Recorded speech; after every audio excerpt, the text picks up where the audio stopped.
pembelajaran kita, mari Bapak undang satu orang. Kita memulai pembelajaran kita, Bapak undang Eliud dulu memimpin kita dalam doa. Eliud maju ke depan dulu. Kami ini adalah jadi sarang-sarang untuk memimpin ibadah yang Tuhan. Siapa yang hadir minggu lalu? Arwan, Pak. Arwan. Oke, Bu. Oke. Baik, hari Bapak mau absen dulu. Chelsea. Hadir, Pak. Uli. Hadir, Pak. Erida.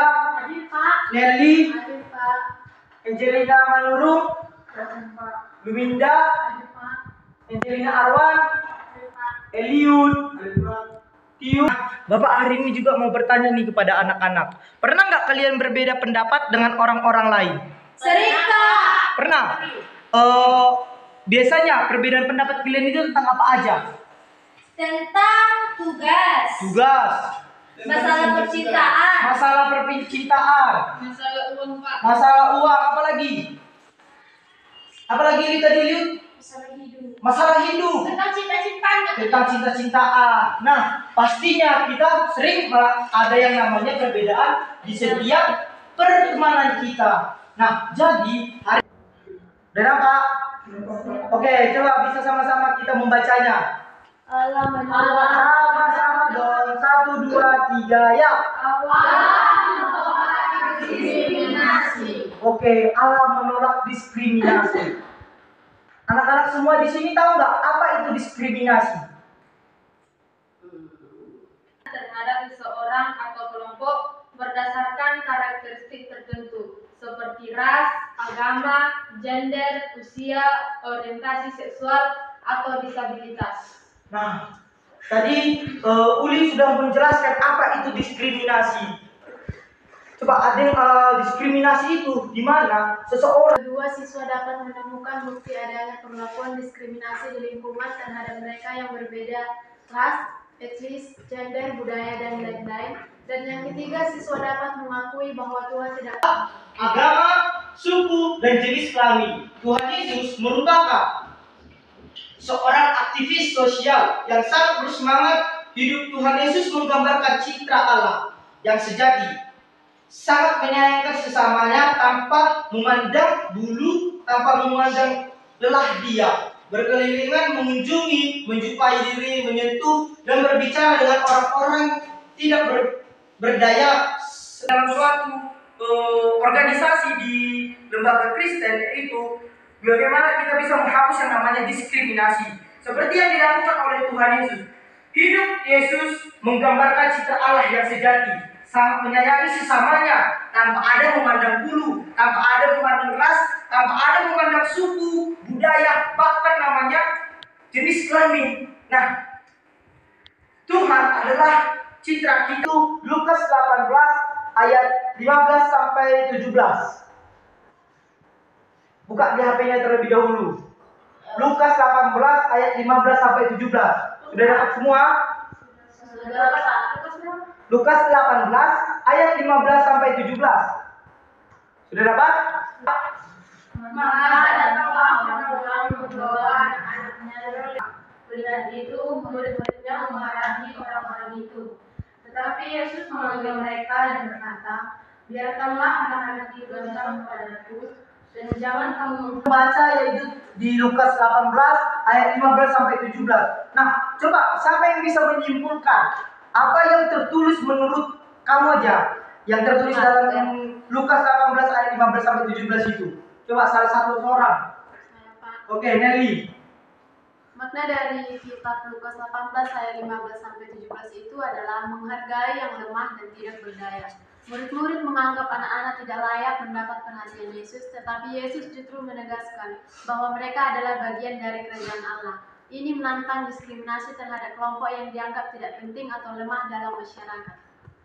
Oke, baik. Nah, tadi sudah dijelaskan dong ya kan? Iya, Pak. Termasuk. Nah, tapi Tuhan Yesus mengatakan, jangan halang-halangi mereka, biarkan mereka datang kepadaku, karena anak-anak orang Kanaan. Nah, di dalam Matius 15 ayat 21 sampai 28 itu di mana seorang menceritakan perempuan yang pendarahan selama 12 tahun.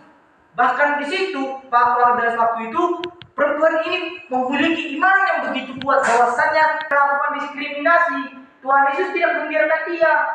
Pertama, memang Tuhan Yesus hanya berjalan-jalan saja, tapi dengan kekuatan iman dia datang kepada Tuhan dan memegang jubahnya, dan dia sebenarnya kita menganggap mereka itu remeh. Benar tak?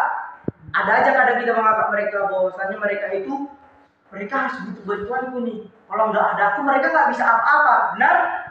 Tapi atas dan deskripsikanlah di situ apa pengertian menurut kalian diskriminasi. Baik, Pak. Bapak kasih waktu 5 menit ya. Iya, Pak. Dicatat, dikasih lembar kertasnya sama Bapak.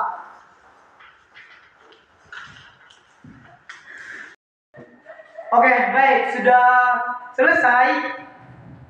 Sudah selesai. Kalau yang sudah mungkin bolehlah dikumpul ke depan. Oke, Pak. Nanti dulu tolong sekalian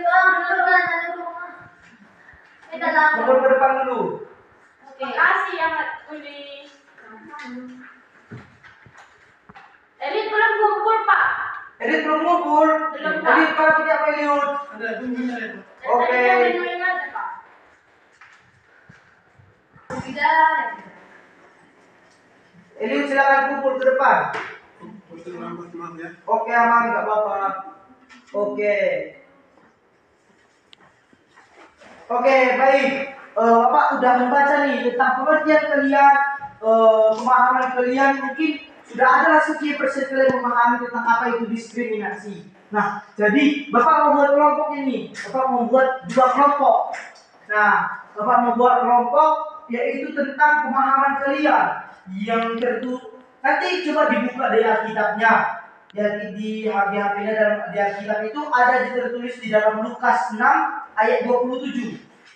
Nah, di situ kalian buatlah. Oke, Bapak bagi dulu terlebih dahulu lah kelompoknya. Oke, Pak. Baik, Angelina Manurung ke sini itu kelompok 1. Angelina Manurung ke sini kelompok 1, kelompok 2 Uli dan berempat lainnya bisa. Nah, jadi tugas kalian itu mudah aja kok. Kalian buka di dalam Alkitab Lukas 6 ayat 27. Nah, jadi kalian deskripsikanlah itu. Deskripsikan pemahaman kalian tentang ayat tersebut, tapi dalam artian mengikuti materi kita pembelajaran hari ini yaitu tentang diskriminasi. Oke? Paham?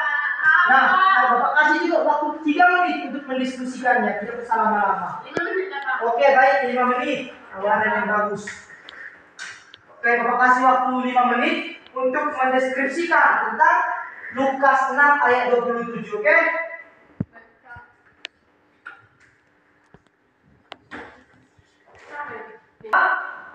Sudah, oke, maju perwakilan satu kelompok 1 menjelaskan apa itu diskriminasi menurut ayat Alkitab dalam Lukas 6 ayat 27. Ayo maju. Dari kelompok berapa? Kelompok 1, Pak. Kelompok 2? Maju kelompok 2, sekalian aja langsung maju. Bisa didengarkan ya teman-temannya untuk menjelaskan saling menghargai, oke? Oke, Pak.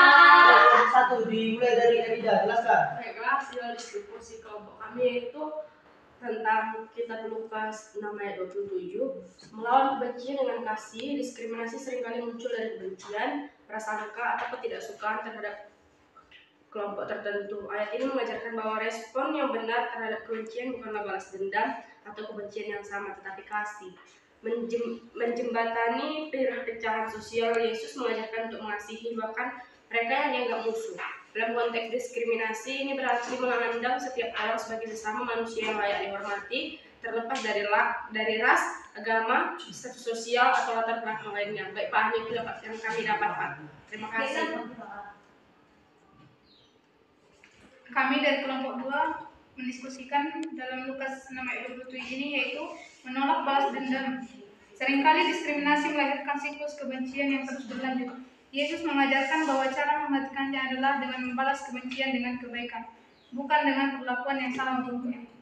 Kasih yang tidak bersyarat. Mengasihi musuh berarti memberikan kasih tanpa syarat, bahkan kepada mereka yang memperlakukan kita secara tidak adil. Ini adalah panggilan untuk bersikap adil dan penuh kasih sayang kepada semua orang. Itu yang dapat kami sampaikan. Oke, anak-anak berikan aplaus untuk kita semua. Oke, baik, Elida sama Lumindo silakan duduk. Terima kasih ya. Sama-sama, Pak. Oke, baik. Setara di mata Tuhan. Setiap orang memiliki nilai dan martabat yang sama. Tidak, Pak. Ada yang mau bertanya? Ada yang mau bertanya nggak? Atau sudah paham? Hah? Si Tio mau nanya, Pak. Oh, si Tio mau nanya apa, Tio? Tio Liza mau nanya apa? Saya Pak, apa bedanya diskriminasi dan kekerasan? Oke, apa bedanya diskriminasi dan kekerasan? Nah, seperti yang Bapak sampaikan tadi bahwasanya diskriminasi itu yaitu setiap orang yang memiliki martabat yang sama terlepas dari ras. Terkadang mau memang orang-orang itu melihat daripada ras, apalagi sekarang kalau kita kerja di kota-kota besar, kita yang beragama Kristen ini selalu dipersulit. Karena apa? Oh, dia beragama Kristen. Terkadang juga nih, kalau kita cari kerja ada yang namanya harus fisik yang sempurna, itu termasuk daripada diskriminasi. Nah, kalau yang namanya tadi apa, kekerasan ya? Iya Pak. Kalau kekerasan itu seperti menampar, menggunakan fisik, pokoknya apapun yang berbau fisik dan menyakitkan seseorang, itu yang namanya kekerasan. Sudah mengerti, Yuriza? Oke, baik, Bapak meminta satu orang nih untuk menyimpulkan daripada materi hari ini. Mungkin Tiur bisa menyimpulkan materi hari ini menurut pengetahuan kamu saja. Baik, Pak. Kesimpulan materi hari ini adalah diskriminasi adalah tindakan yang tidak adil dan tidak manusiawi. Tuhan mengajarkan kita untuk mencintai sesama dan memperlakukan mereka dengan hormat tanpa memandang perbedaan. Oleh karena itu, kita harus menolak segala bentuk diskriminasi yang berusaha untuk menciptakan masyarakat yang adil dan inklusif bagi semua. Oke, baik. Dari kesimpulan daripada Tiur dan pertanyaan daripada Tiur Liza, berikan aplaus untuk kita semua. Baik, sebelum menutup pembelajaran kita hari ini, Bapak meminta dulu terlebih dahulu. Siapa yang bisa memimpin kita dalam doa? Mungkin Uli bisa memimpin kita dalam doa penutup kita. Doa, nyala Bapa kami pada dalam kerajaan surga. Baik, sekian pembelajaran kita hari ini. Nasihat Bapak, teman-teman, adik-adik semua, jangan pernah melakukan apa itu yang namanya diskriminasi, oke? Oke, Pak. Karena semua orang diciptakan sama oleh Tuhan, tidak ada perbedaan bagi kita semua, oke? Baik, Bapak permisi dulu ya. Shalom.